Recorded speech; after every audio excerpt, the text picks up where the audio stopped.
fortes quantités de pluie sont relevées dernièrement à Bamako et environ. Sur les images, le pont Wewayanko à Sévénikoro et l'accès au centre-ville étaient presque impossibles pour les habitants. La synergie des associations et mouvements des jeunes du pays d'Ogon lance un cri de cœur aux autorités de la transition. La situation sécuritaire demeure au cœur des préoccupations. Le projet Uni 025 est arrivé à son terme et un atelier a été initié pour capitaliser les acquis. Garantir l'accès à l'eau potable en est l'objectif. Vous êtes nombreux à nous suivre un peu partout dans le monde. Merci de votre constante fidélité. Mesdames et messieurs, bonsoir. Merci de nous recevoir chez vous. Depuis quelques jours, de fortes pluies sont relevées un peu partout dans le pays. Cette nuit, une forte quantité s'est abattue sur Bamako et environ. À l'entrée de Sévénikoro, le pont Wewayanko était submergé ce matin et rendait l'accès au centre-ville extrêmement difficile pour les habitants de la localité. Soumaïla Fane était sur place.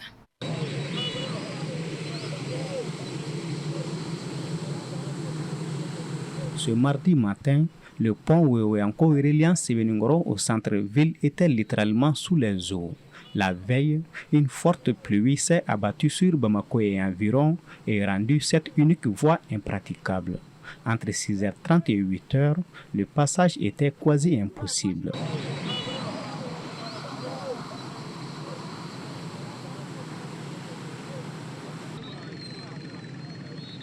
Alertés, plus d'une dizaine d'agents de la protection civile et de la police ont été mobilisés et procédé à la mise en sécurité des personnes et le libre accès de la voie. Selon les responsables sur place, aucune perte en vie humaine n'a été déplorée, mais des dégâts matériels ont été enregistrés.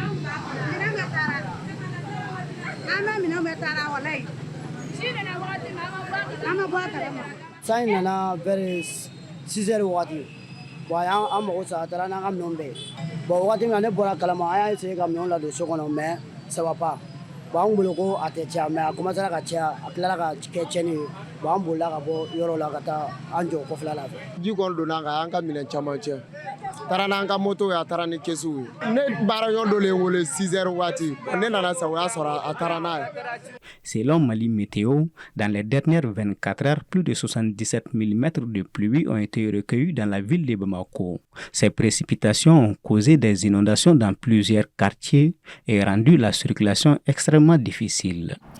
1049, c'est le nombre de migrants maliens disparus entre décembre 2023 et janvier 2024. Le Forum de CAI sur les enjeux migratoires, dont l'objectif est de contribuer au renforcement de la gouvernance migratoire et à la promotion de l'intégration africaine, a clôturé ses travaux ce 27 juillet au Ben pour poser le diagnostic de l'immigration de façon générale au Mali. Paul Yapinguesson. Ce forum a permis un diagnostic approfondi de la situation migratoire au Mali, révélant à la fois les opportunités et les défis. Plusieurs panels, dont les défis de la migration irrégulière et l'attrait des personnes, les réponses de l'État et ses partenaires, les regards croisés sur les enjeux du co-développement, la prise en compte de la migration dans les documents de planification du développement local et les potentialités et opportunités d'insertion pour les migrants et jeunes dans la région de CAI ont fait l'objet d'échanges durant ces 3 jours. Si le rôle de la diaspora dans la région de CAI est très significatif et important, n'empêche que la migration irrégulière reste un fléau à combattre, vu le nombre de décès enregistrés ces dernières années sur la route des îles Canaries. Selon les données de l'OIM, plus de 63 000 personnes ont péri ou disparu sur les routes migratoires à travers le monde entre 2014 et 2023. La plupart des décès sont dus à des noyades pendant les tentatives de la traversée de la Méditerranée ou du désert. Entre janvier et mai 2024, 5 504 migrants ont perdu la vie en tentant de rejoindre l'Europe par la périlleuse traversée de la Méditerranée. La commission des parents des victimes de la migration irrégulière avançait le chiffre de 1049 cas de migrants maliens disparus entre seulement décembre et janvier 2024. Sur la route des îles Canaries à partir de l'axe Mauritanie-Maroc-Espagne.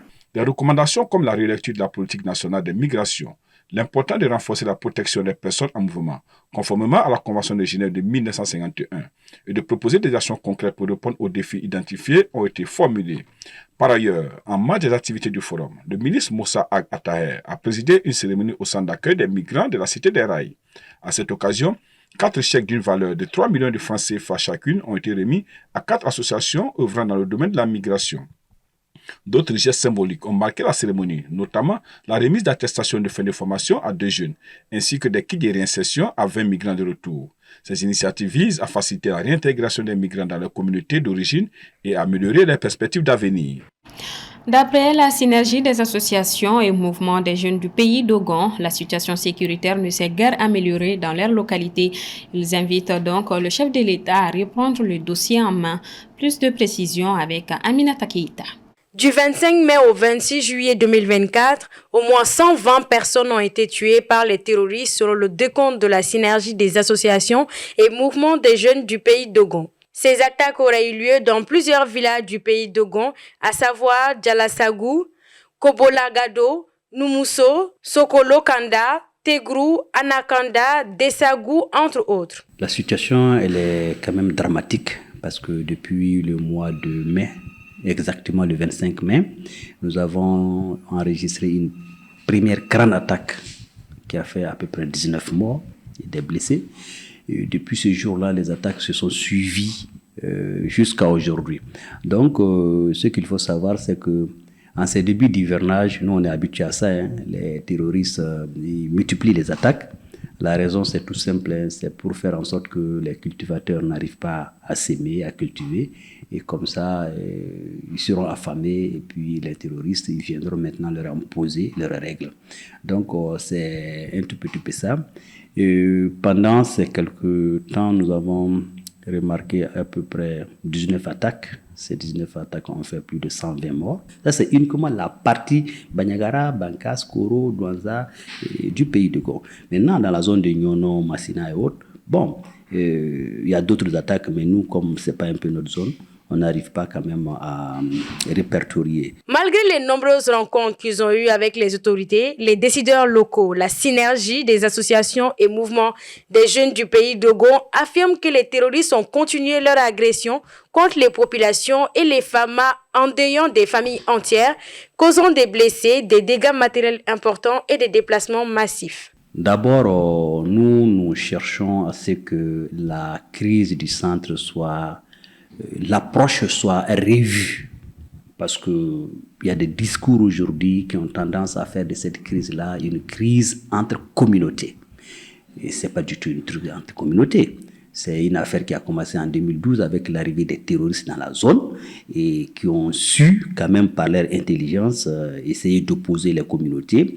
Aujourd'hui, sur le terrain, s'il faille lutter efficacement contre les terroristes, il faut obligatoirement impliquer les groupes d'autodéfense. Pendant plus de 8 ans, ce sont ces groupes-là qui se sont battus contre les terroristes. Et aujourd'hui, si l'armée a les moyens de venir reprendre l'espace, c'est mieux quand même de les associer à cette gestion sécuritaire. Parce que nous pensons qu'aujourd'hui, sur le terrain, ils maîtrisent mieux les pistes, les endroits de cachette de ces terroristes, mieux que l'armée. Donc, ça peut vraiment beaucoup les aider.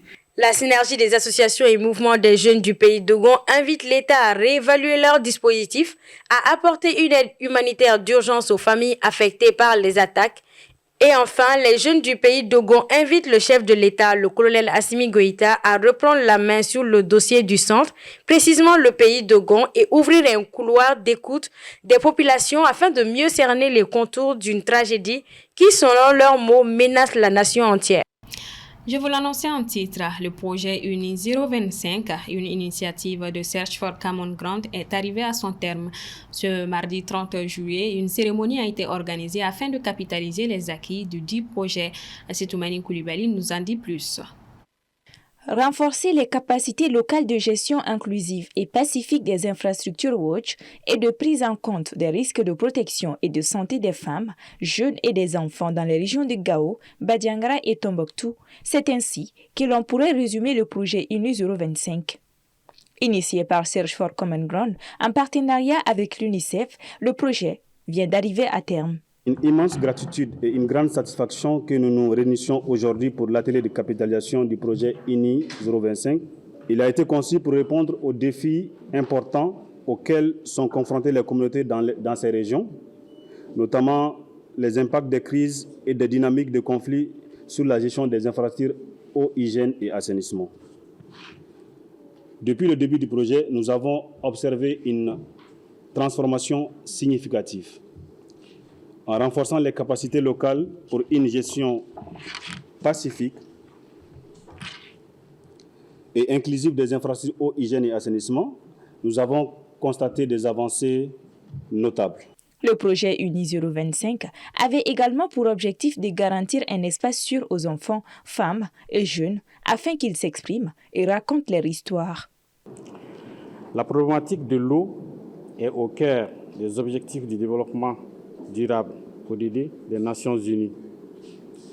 Garantir l'accès universel à l'eau et à l'assainissement d'ici 2030 est un enjeu majeur nécessitant des actions concrètes.